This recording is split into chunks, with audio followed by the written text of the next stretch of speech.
Welcome to FilAmTV Network. I'm Esmeralda Padilla Gold, speaking to you from the vibrant headquarters of our TV network in Las Vegas, the main hub of FilAmTV Network. Join us on an exciting journey to the Philippines with Ed Avalos as he brings you the latest updates on what's happening. Stay tuned for insightful reports capturing the essence of the unfolding stories across the Philippines on Pilipinas Update.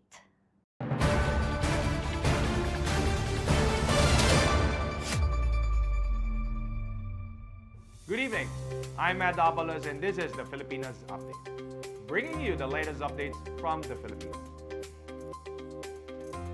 Tonight's news, more than 1.7 Filipinos are now affected by the ongoing drought. The Department of Social Welfare and Development just reported that more than 1.7 million individuals have already been affected by the El Nino phenomenon. DSWD Assistant Secretary for Legislative Affairs Irene Dumlao, in an interview, said that most of these individuals are from regions 2, 3, Mimaropa, 5, 6, 7, 9, 12, and the Cordillera Administrative Region. Based on the continuous monitoring of DSWD through their field offices, the number of individuals affected by this drought has been increasing. Philippine peso dips to its lowest level in 17 months. The Philippine peso breaches 17-month low at 57 pesos and 65 centavos per $1 US. Philippine peso's losing streak continued to 7 straight trading days as hawkish signals from the Federal Reserve supported the dollar's strength. This is the peso's weakest level since it closed at 57 pesos and 37 centavos per $1 US on November 22, 2022. This is also a new 17-month low for the Philippine peso since November 10, 2022, when it finished at 58 pesos and 19 centavos per $1 US. OWA attends to the needs of 3 OFW who died due to the floods in Dubai, UAE. 3 overseas Filipino workers died after massive rains and floods recently struck Dubai, United Arab Emirates. The OFW were identified as Dante Casipong, Jenny Gamboa, and Marjorie Saki. The Overseas Workers and Welfare and Administration is now facilitating the process to bring home here, the Philippines, the bodies of the victims. Casipong died after his vehicle fell into a sinkhole, while Gamboa and Saking died of suffocation inside their shuttle service. OWA Administrator Arnel Ignacio said that they immediately coordinated with the families of the victims, where they were personally visited from the representatives from OWA regional offices.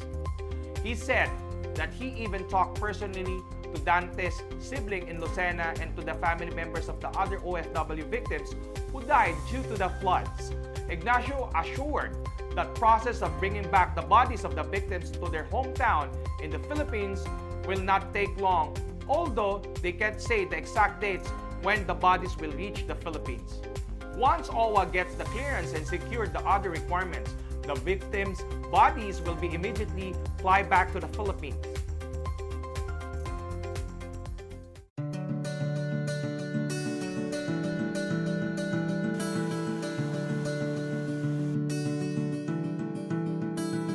We are the Philippines.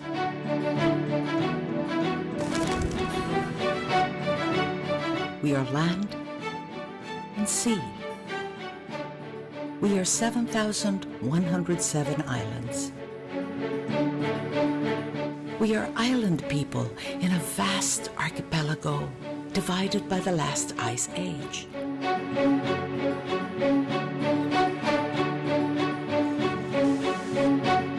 We are one nation, yet a diverse people. We think in different ways. We speak in many voices. We dream in many worlds.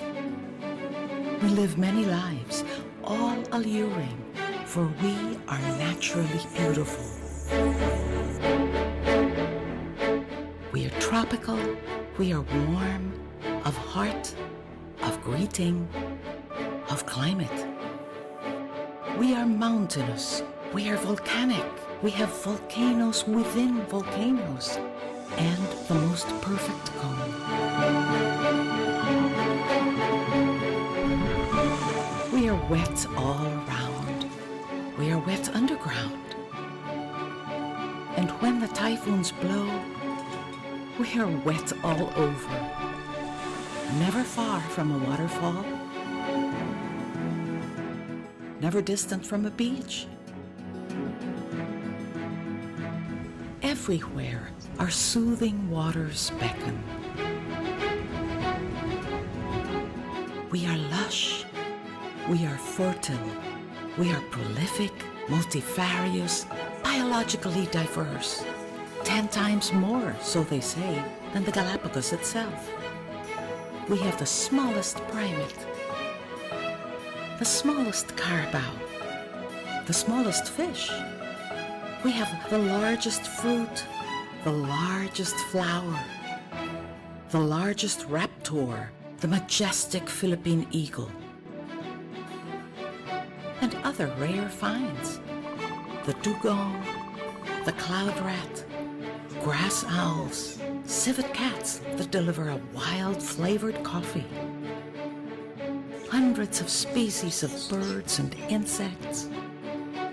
Thousands of species of fish and shells. And there, gleaming in the center of the Sulu Sea, the Tubataha Reef, a World Heritage Site. Only one of many others in these sun-kissed islands. And here we are, its people, the Filipinos.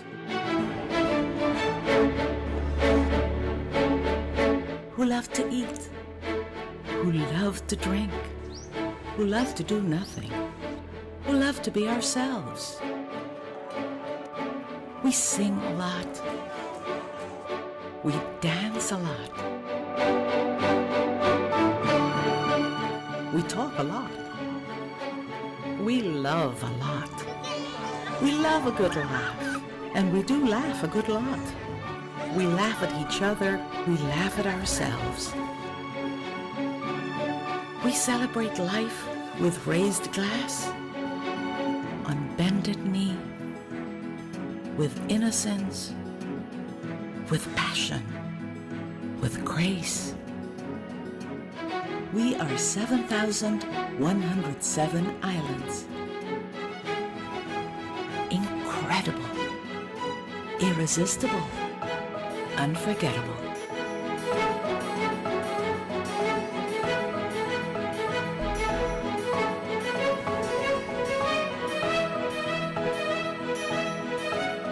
We are the Philippines.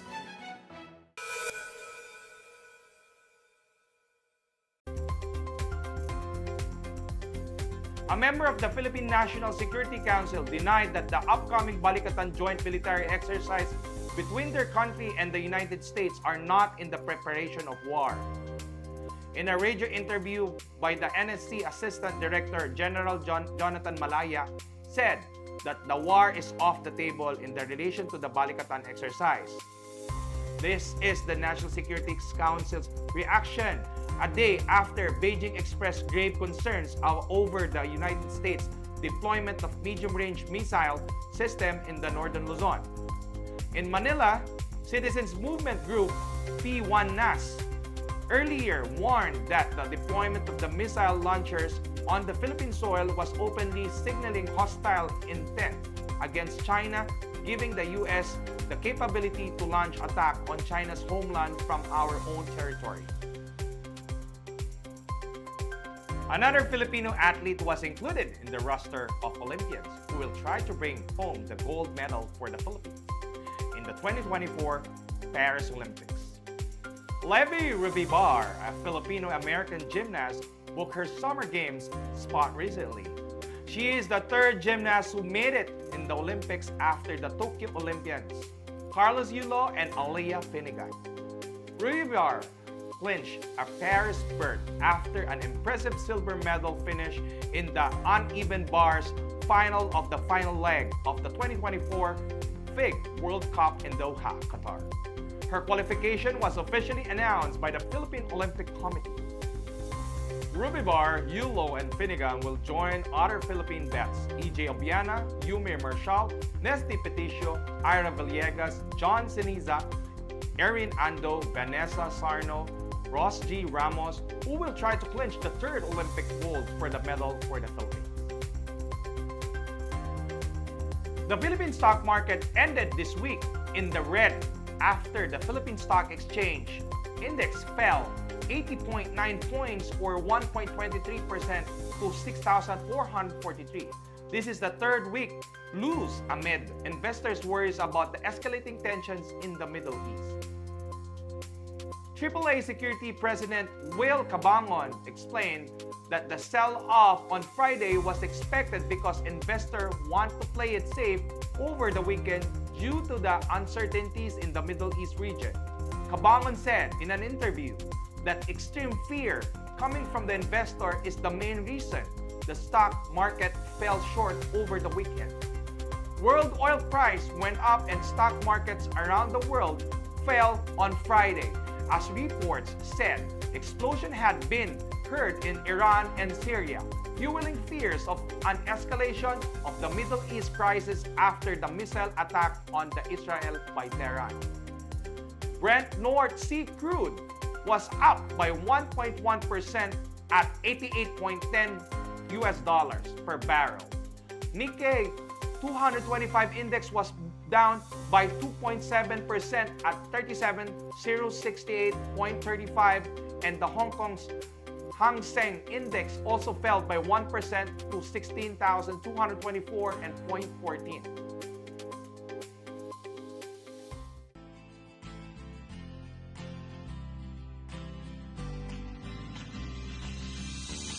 Don't waste your money on CBD. Now hold on, don't turn the video off. If you're already taking CBD, good for you. You're on a good path, but there's a much better way. If you're thinking, should I try CBD? Let me answer a couple of questions that might help you make the decision to even try a CBD product. First of all, let's answer the question, what is CBD and where does it come from? CBD is cannabidiol. It's called a cannabinoid, and it's found naturally in many different plants. In fact, as you see here in the Cannabicaceae family, there's hops, sandalwood, hackberry, of course, hemp, even marijuana, but we're not talking here about marijuana. In fact, we're going to be talking about hemp. As I started to mention, CBD can be found in hemp, in rather high levels, as a matter of fact. But here's the problem. CBD is not the only cannabinoid you can find in hemp.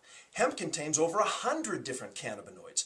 In fact, in the Cannabicaceae family, hemp contains the highest level of cannabinoids of any plant, which is why it's the most popular source for CBD. But as I mentioned, CBD is only one of the cannabinoids that you can find in hemp. Hemp contains high levels also of CBC, CBG, and CBN. So why would we want CBC, CBD, CBG, and CBN? Well, as we look at the benefits here from CBD alone, you can see these benefits are great. I mean, who wouldn't want these benefits, right? But let's look at the benefits you can get from CBC. You see, they compound with CBD and offer yet even more. But then let's also now look at CBG. CBG has even more benefits. So naturally, anybody looking for the maximum benefit you can derive from hemp would want CBC, CBG, and CBD. But don't stop there. CBN also has fantastic benefits. So if you're looking for a great hemp product and you're contemplating trying a CBD product, don't just buy CBD. And please, don't buy that cheap gas station grocery store stuff. It's just that, cheap, and it won't benefit you at all. But if you can get a high grade, medical grade in fact, hemp product that contains CBC, CBD, CBG, and CBN, now you are unleashing the full power of your body that can only happen if you have all four of these cannabinoids in your body. If you're taking CBD, you're getting roughly 1/4 of the benefit that hemp can give you. Well, fourth is better than nothing, I suppose, but when you want 100% of all the benefits that hemp can give you, that is what happens if you take CBD with CBC, CBG, and CBN. So now you're probably asking, well, where on earth do I get all four of those? The problem now is solved. CBX4 contains high levels, not trace levels, and this is very important, contains high levels of all four of these cannabinoids, which means every benefit we listed up until now is available to you naturally in CBX4 and only in CBX4.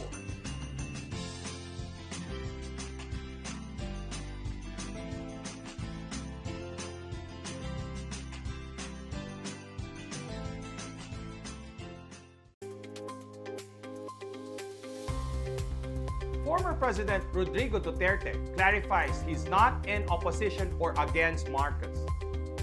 This was the clarification statement of former President Rodrigo Duterte, who was recently criticized President Ferdinand Bongbong Marcos Jr. in political rallies in Mindanao. Duterte, in his speech during a visit to Barangay Pandaitan in Davao City's Paquibato district, explained why he didn't endorse Marcos, who was his daughter Vice President Sara Duterte's running mate in the 2022 elections.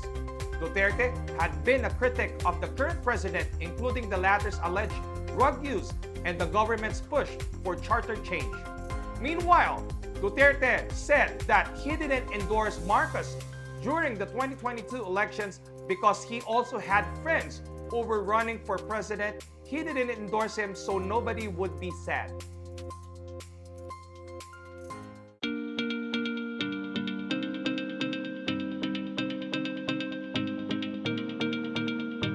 We use headphones as a part of our everyday lives.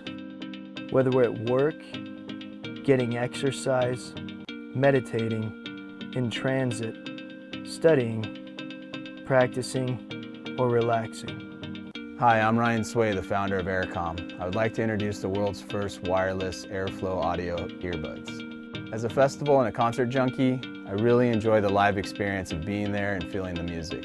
When we started developing Airflow, our goal was to reproduce that live experience using earbuds. The problem with traditional headphones is that the speakers are located inside of the earpiece, literally giving you centimeters before the audio hits your eardrum. What Aircom is doing, they're the first company to actually address the fact that there needs to be a space involved associated with having the sound waves expand fully. The difference between traditional headphones and Aircom audio is that the air tube gives you 8 times more space, allowing the sound waves to fully develop before they actually hit your eardrums.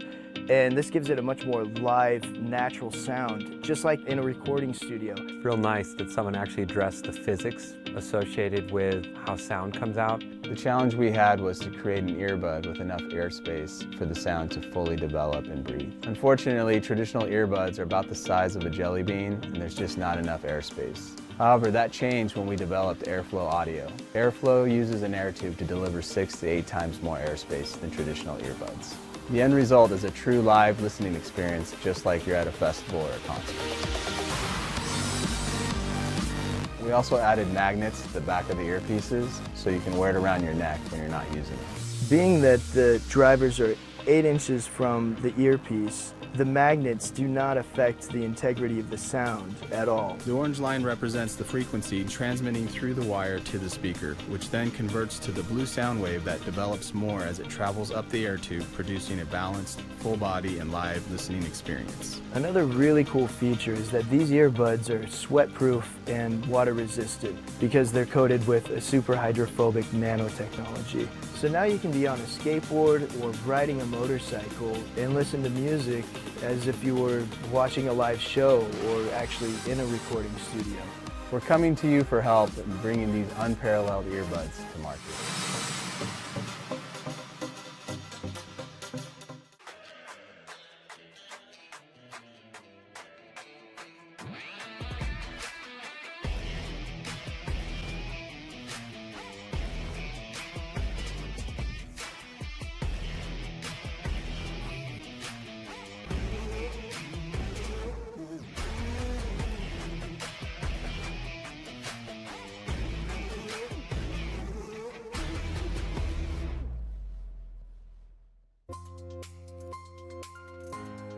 The Philippines and Japan will solidify their defense cooperation as the two maritime nations are expected to sign the Reciprocal Access Agreement before the year 2024 ends. According to an official from the National Security Council, the RAA is quite similar to the Visiting Forces Agreement with the United States and will serve as the guidelines for the entry and the operations of Filipino troops in the Japanese territory and vessels and vice versa.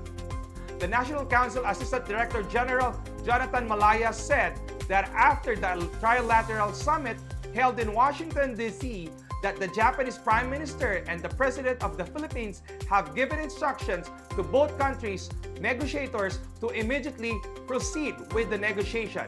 Malaya said that negotiations between the Manila and Tokyo are moving at quick pace so that they are confident that an agreement will be signed before the current year ends. The RAA is expected to strengthen the Philippines and Japan's defense cooperation amid China's increasing military might and territorial encroachments within the region. China is trying to divide and conquer tactic over agreement claims. China's claim that was a secret gentleman's agreement between their government and Philippines in their relation to the territorial dispute in the West Philippine Sea is a strategy to weaken the Philippines. The National Security Council believes that this revelation from the Chinese government aims to create discord among our leaders, so it will weaken our stance and actions in the West Philippine Sea. The National Security Council Assistant Director General Jonathan Malaya said, "The purpose of China's statement is to put our leaders and countrymen against each other."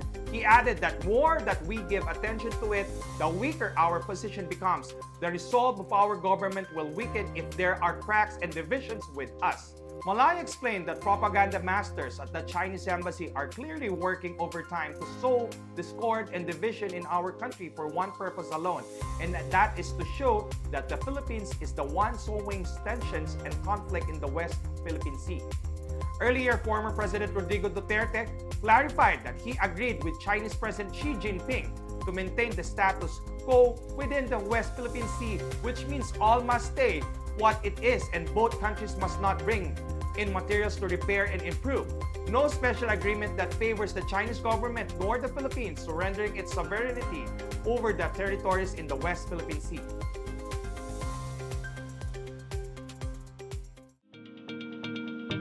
We use headphones as a part of our everyday lives.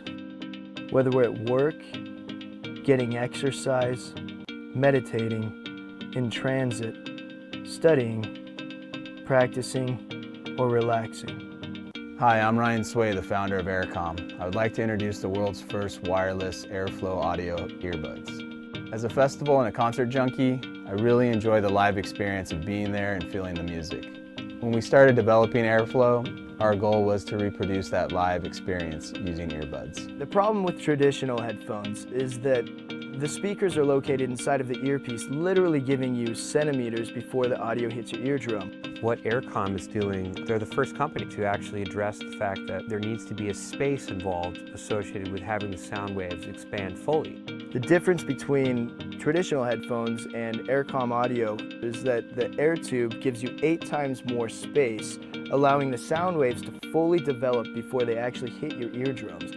And this gives it a much more live, natural sound, just like in a recording studio. It's real nice that someone actually addressed the physics associated with how sound comes out. The challenge we had was to create an earbud with enough airspace for the sound to fully develop and breathe. Unfortunately, traditional earbuds are about the size of a jelly bean, and there's just not enough airspace. However, that changed when we developed Airflow Audio. Airflow uses an air tube to deliver 6 to 8 times more airspace than traditional earbuds. Another really cool feature is that these earbuds are sweat-proof and water-resistant because they're coated with a super hydrophobic nanotechnology. So now you can be on a skateboard or riding a motorcycle and listen to music as if you were watching a live show or actually in a recording studio.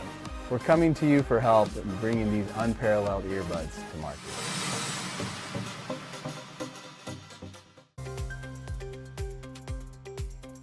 The final and the good news, Airport Porter returns pickup pouch with a dollar bills valued at 400,000 pesos. Another airport personnel showed an act of honesty and integrity when he returned an abandoned pouch containing a total amount of 400,000 pesos cash in Ninoy Aquino International Airport Terminal 3. In a statement from Manila International Airport Authority, Erwin Diana, an airport porter, discovered the black pouch containing $100 bills with total value of 400,000 pesos. Diana immediately brought the pouch to the Lost and Found Center of NAIA Terminal 3. The one who owned the black pouch is an American passport holder. Diana said that his co-worker that as long as it's not their hard-earned money, nor does it really belong to them, it should be returned to the real owner. Earlier, Porter Victor Perez also returned the $100 bills he found in the airport premises. The two porters will be given citations on the upcoming flag raising ceremony of Manila International Airport in the month of May. And that was the news for this weekend. For more news and updates, follow us at our social media platforms. And that was the Filipinas Update here at FilAmTV. I'm Ed Abalos and have a great weekend.